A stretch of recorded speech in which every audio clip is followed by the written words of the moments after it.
Hi everyone, I'm Max Broyden. Now, reading doesn't seem like the most fun thing in the world, but maybe you just haven't found the right book yet. I'm here to talk to you today about Ambassador, a really cool sci-fi novel written for kids by William Alexander. In the story, the young boy Gabe Fuentes is chosen by a purple blob from outer space called the Envoy to become the ambassador for Earth. Gabe has to travel to the center of the galaxy to talk with other alien ambassadors and prevent terrible things from happening that could spell danger for the entire galaxy. In this video, I wanted to talk about three important things. First of all, I wanted to talk about the importance of cultural diversity. Secondly, I wanted to talk about how science fiction books like Ambassador are cool, fun ways to look at this topic. And then lastly, I wanted to tie these two things together by talking about how Ambassador is a sci-fi novel for children that teaches children something about the diversity of the human race. First, let me talk to you about multicultural literature. There's an academic journal called The Reading Teacher, and in 1996, one of the articles featured talked about multicultural literature and why it's important. If you're a teacher or a school administrator and you're watching this video, this is a good article to get a baseline of understanding of multicultural literature. The article was written by Jim Barta and Martha Cruthers-Grindler. The gist is, multicultural literature, as the authors describe it on page 269, it allows us to explore lands near and far with story characters who may seem very unlike ourselves. Not only that, but Barta and Grindler discuss the importance of recognizing biases and prejudices against other groups, and when multicultural groups perpetuate those biases and prejudices, whether intentionally or not. I talk a lot about bias and prejudice in my Building Bridges video, which you can find elsewhere on my website, so I'm going to keep it a little short here. The way they put it, society tends to validate some differences and minimize others. And it's based on ignorance and perception and misperception, and its existence promotes inequality. You can look at page 269 of the original article. If you're a teacher and you're sharing multicultural literature to your young students, you can expose your students not only to cultural differences, but also how some people may hold misconceptions about others based on those differences. Our world is more connected than ever. It's more important than ever that kids today have exposure to books that reflect a pluralistic society, as Barta and Grindler put it. The other main thing I wanted to talk about is science fiction.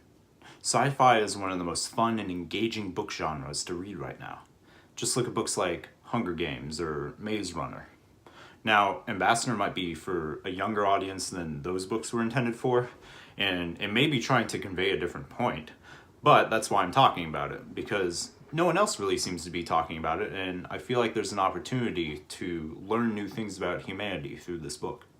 Daniel Hirshman is a member of the Sociology department at Brown University. He's had his writing included in volume 17, number 3, of a sociology journal titled Context. This particular piece, written by Hirshman, was published earlier this year in 2018. Hirshman articulates very well how important science fiction really is, especially in today's day and age. For example, on page 13 of the article, he says that science fiction can help us understand reality. More specifically, he says later on that people interested in the politics of resentment could look to sci-fi as a useful microcosm of debates playing out across the country. You can see page 14 of the original article. It's possible that Hirshman means racism when he says the politics of resentment. And it's true that sci-fi can help us understand a lot about that. Just look at District 9. It's an allegory for the brutal racism found in the South African apartheid, although I don't recommend it for kids. Nevertheless, sci-fi can help us understand more than just racism in real life. It can help us understand our multicultural world in general. Sociology, which Hirshman is at least concerned with, is all about the way people, or peoples, behave and interact with each other. If science fiction can help us understand films like District 9 or Arrival, which I do talk about a bit in my Building Bridges video, then surely it can help us understand multicultural children's literature, like Ambassador. This is where Ambassador comes in. It's both a science fiction novel and an ethnic multicultural novel for children. These two ideas merged together to establish the book as a story about two different ways to think about aliens. We think about aliens as extraterrestrials, and we use the word as a term for immigrants, usually ones who are illegally in the country. The whole book, all of Ambassador, is based on that simple but very effective idea, and frankly, I think it's really well executed. In the book, we see the two conceptions of alien come together very early on, when Gabe and his friend Frankie propose different situations in which Batman and Zorro could possibly fight each other. Frankie says that if Batman were possessed by aliens and the aliens made him fight Zorro, Zorro could never hope to beat Batman because of his sense of humor, which he's well known for. Frankie thinks that Zorro's sense of humor wouldn't make sense to the aliens, and so one of Zorro's most effective weapons, his humor, would be useless, and this would lead to his inevitable defeat. Gabe, however, says something interesting to counter his friend's point. He says, "You can't say for sure what would make sense to the aliens." He says this on page 20. Here, we see that Frankie thinks that the aliens and humans wouldn't understand each other, but Gabe dismisses that idea. The purple alien, known as the Envoy, later says that people have more in common with each other than they are different from each other. I talk about that a lot in the Building Bridges video, which again, you can find on my website. And the point is that this is the moment, and it's very early on, and this is the moment when we as the readers get introduced to the idea of different groups communicating and interacting with each other. This continues throughout the entire story. We learn on page 22 how Gabe's parents both came from Mexico and they met in India. And later on we find that while Gabe's older sister Lupe was born outside the United States, Gabe was born in it. And that's a very important plot point. On pages 103 through 104, we learn that Gabe considered his sister more interesting than himself, because Gabe never knew or saw the city that his parents grew up in and his sister was born in. To him, home was Minneapolis, though his heritage always kept him rooted in Mexico. By the end of the book, by the time he's an ambassador and he's seen other aliens and how they interact with each other, not to mention the fact that his father was likely being deported back to Mexico at that point in the story, this is the moment, which is on pages 225 through 26, this is the moment when Gabe realized that he no longer knew what the word home meant exactly. You see, home is relative. What it means to be a part of a group is relative. Is it defined by geography, culture, or race? What about the group that you consider yourself part of? Is it mixed, like the Cayenne, a group of nomadic aliens who wandered to the stars? Is it mixed like most people in the United States? Or is it strictly those who just look, talk, and think like you? There really is no easy answer, because home means different things to different groups of people.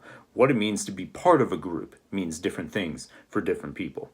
This is how Ambassador is such a great example of both science fiction and multicultural literature. But beyond that, however, Ambassador is also a book written for children, roughly 9 to 12 years old, to be specific. And that makes it a book worth studying by children and teaching to children the way that Barta and Grindler might be interested in. In fact, there's actually a curriculum guide written for the book. It was written by Sharon Haupt and created to follow the Common Core state standards of California. It was even published by Simon & Schuster, who published the actual book.